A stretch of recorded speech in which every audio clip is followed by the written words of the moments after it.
Muy buenas tardes, amigas y amigos de Brújula Internacional. Siempre está ahora el recorrido por los escenarios internacionales con el choque de las imágenes y la fuerza de las palabras. Hoy el sistema internacional sigue sin una definición después de la Asamblea General de Naciones Unidas, aunque se pidió el reformula de lo que es el cambio necesario en el Consejo de Seguridad, ampliarlo tal vez para que esté América Latina, Asia y África, y eso le da un sentido más democrático a las grandes decisiones y no que todo esté en manos de Rusia, China, Estados Unidos y la Unión Europea, que son los que son miembros permanentes del Consejo de Seguridad. Dentro de este criterio, la Unión Europea busca definir su propio perfil dentro de un conjunto de estados, 27 naciones que tratan de tener un espacio común, 5 millones de kilómetros cuadrados, 500 millones de habitantes, que hacen contrapeso a la política de Estados Unidos en el mundo, a Rusia, a China y naturalmente a cualquier otro movimiento en función de lo que es el interés de la democracia y los derechos humanos. De hecho, no ha habido más guerras en Europa. Sigue el proceso de fortalecimiento de la Unión Europea, una política común, una defensa común y sobre todo el cambio de que tiene que ser todo desarrollo en función del Estado social y de derecho, respetando los derechos humanos y el crecimiento económico para todos. Por eso ayer la presidenta de la Comisión, que es como el órgano ejecutivo de la Unión Europea, la señora Ursula von der Leyen, exhortó a los países que aspiran sobre todo a unirse a la Unión Europea a permanecer del lado bueno de la historia en un movimiento que crece con la influencia de Rusia y lo que Rusia quiere impedir el acercamiento, sobre todo los Balcanes, a la Unión Europea. Y claro, para Rusia sería más conveniente conversar con la Unión Europea, pero también la Unión Europea tiene que tener una relación especial con Estados Unidos y tal vez con un perfil propio. Sin embargo, la Unión Europea seguirá creciendo, como lo dice el Poder Ejecutivo, que es la Comisión Europea. La presidenta de la Comisión Europea llamó el lunes a los países de los Balcanes Occidentales que aspiran a unirse al bloque europeo a permanecer del lado bueno de la historia, en un momento en el que crece la influencia de Rusia. Debo decir que la guerra de agresión de Rusia en Ucrania ha traído claridad. Tienen que escoger estar del lado bueno de la historia y del lado del derecho internacional. Y todos los países que apliquen a la membresía de la Unión Europea han sido muy claros en eso y se han movido al lado de la democracia y de la defensa del derecho internacional. La dirigente reconoció que durante 2 décadas el bloque europeo permaneció cerrado a nuevos integrantes, pero eso cambió con la invasión rusa a Ucrania, iniciada en febrero de 2022. Hace 20 años, Bruselas abrió una perspectiva de adhesión a 6 países de los Balcanes Occidentales: Albania, Bosnia y Herzegovina, Kosovo, Macedonia del Norte, Montenegro y Serbia. Desde entonces, ninguno ingresó al bloque.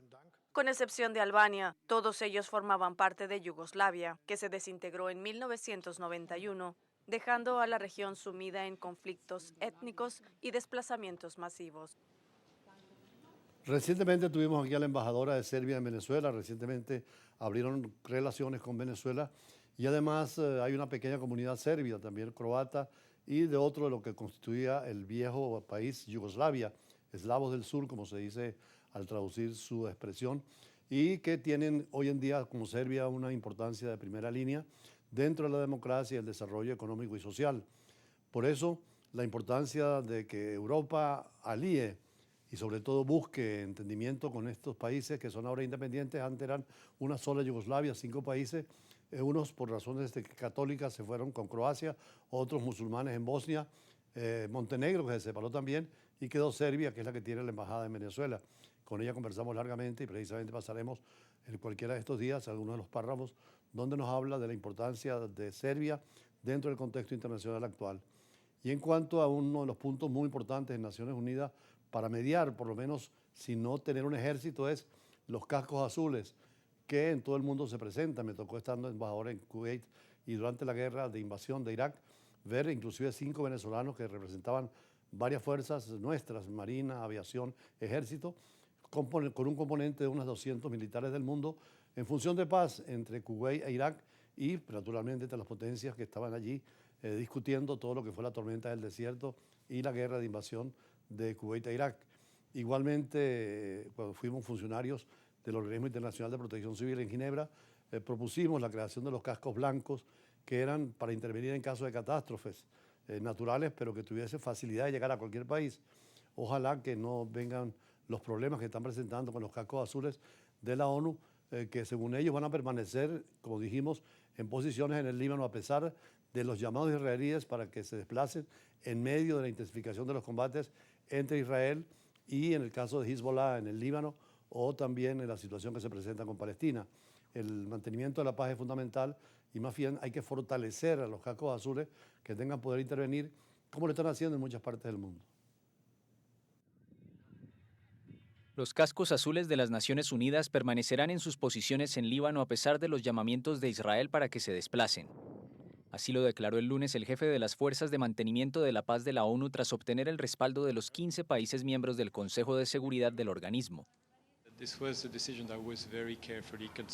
Esta ha sido una decisión que se ha estudiado muy detenidamente basándonos en una serie de elementos y criterios. Por supuesto, la seguridad del personal de mantenimiento de la paz es una prioridad absoluta, pero hay otros elementos, y uno de ellos es la responsabilidad que tenemos y que tiene la FINUL con respecto al mandato que le otorgó el Consejo de Seguridad.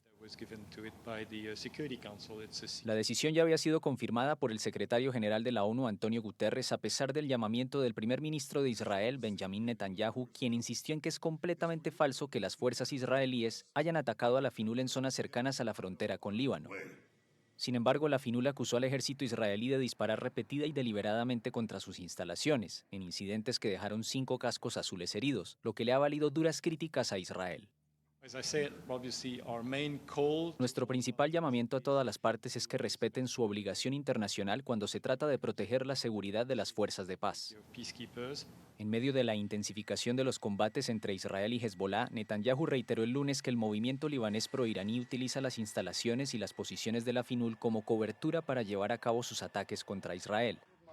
Según la resolución 1701 del Consejo de Seguridad, en el sur del Líbano solo deben desplegarse los cerca de 9.500 efectivos de la FINUL y el ejército libanés.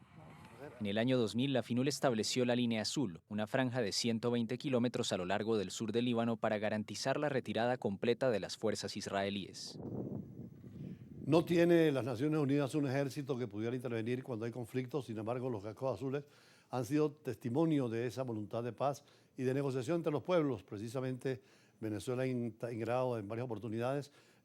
contingentes de cascos azules con esa inmunidad que les da precisamente la bandera de las Naciones Unidas. Es lo que pasa igualmente con la Cruz Roja Internacional. Cuando se ve la Cruz Roja como signo o la Media Luna Roja, son inmunes, no pueden ser atacados y además moverse con toda libertad en los campos de conflicto, como pasa con los cascos azules, que lo que están es para separar a los beligerantes. Por eso hoy nuestra reflexión tiene que ser sobre este mundo complejo, dinámico, pero además complicado dentro de las relaciones internacionales y donde hay tantos desafíos que el hombre tiene que afrontar, sobre todo los organismos internacionales y la necesidad de ponerse al día hoy con las nuevas técnicas de la inteligencia artificial, hacer que la paz sea más permanente, la soberanía se exprese plenamente, pero también que podamos convivir en paz y en seguridad a nivel internacional. En el siglo XXI y al final del año 2024 encontramos una serie de problemas internacionales que hay que resolver. Naturalmente que la responsabilidad mayor la tiene Naciones Unidas con la Asamblea General que termina de reunirse en Nueva York y particularmente con la necesidad de que el Consejo de Seguridad llegue a acuerdos fundamentales, más allá de las diferencias tradicionales entre Rusia y Estados Unidos, ahora China aliada con Rusia y Francia e Inglaterra con Estados Unidos. Por eso la propuesta del presidente Lula da Silva de ampliar el Consejo de Seguridad, porque es difícil eliminar esta instancia creada en la Segunda Guerra Mundial y que representaba los intereses de las potencias en ese momento. Hoy en día el mundo ha cambiado, ya no hay esa bipolaridad de la Unión Soviética y de Estados Unidos, del capitalismo y el socialismo, del comunismo y el modelo liberal, sino que hay otros polos de poder mundial, el caso de India, por ejemplo, y Pakistán, que tienen además armas nucleares, o la situación del Medio Oriente, donde Arabia Saudita e Irán son potencias subregionales, lo mismo que en África, en el caso de Nigeria y Sudáfrica. En América Latina, por supuesto, no tienen armas atómicas, pero sí tienen capacidad económica, población y demografía, Brasil, Argentina y México, que serían los miembros que podrían ocupar parte del Consejo de Seguridad por el tercer mundo, junto al fortalecimiento de otras instancias distintas, como es el BRIC, que es la unión de países con economías emergentes y que podrían ser un factor esencial en el diálogo internacional y en los procesos de paz. Pero es que además también el tema de la inteligencia artificial nos abre un mundo donde si siguen las potencias manejando la política, la ciencia y la tecnología, el poder sería mucho mayor para la operación y para el usufructo, sobre todo las materias primas en el caso de los países del tercer mundo y de América Latina. Debe establecerse un organismo mundial para el control, reglamentación y justo empleo de la inteligencia artificial de manera que beneficie a toda la humanidad. Con el COVID-19 se demostró la incompetencia de la sociedad mundial frente al tema de la contaminación progresiva y de la pandemia, con lo cual obliga a los ministerios de salud y a los organismos mundiales como la OMS o la Oficina Panamericana de Salud de preocuparse y tener programas comunes de cooperación y evitar que muchos de los fondos que van a las armas y a la guerra se dirijan a la salud. Lo mismo que la educación ahora con la inteligencia artificial y la nueva realidad obliga a reformular los programas educativos dentro del concepto y el criterio de tener más rentabilidad, pero también un concepto más humanista del desarrollo nacional y del desarrollo internacional. Por eso algunos teóricos, como el italiano Fierrajoli, proponen incluso la constitución de un tratado que pueda servir a todos los estados como norma obligatoria, que sería una constitución de la tierra, igual un poco en el modelo que siguió la Unión Europea cuando discutió y en el fondo recogió en el Tratado de Lisboa lo que fue el proyecto constitucional para toda la Unión Europea. Hoy en día, con las nuevas tecnologías, ya no son válidos los conceptos de los estados tradicionales y hay que orientar el mundo hacia la justicia, la paz, la democracia, el desarrollo humano, particularmente en tres áreas fundamentales. La primera, la pobreza, que es necesario afrontar con un desarrollo sostenible y sustentable.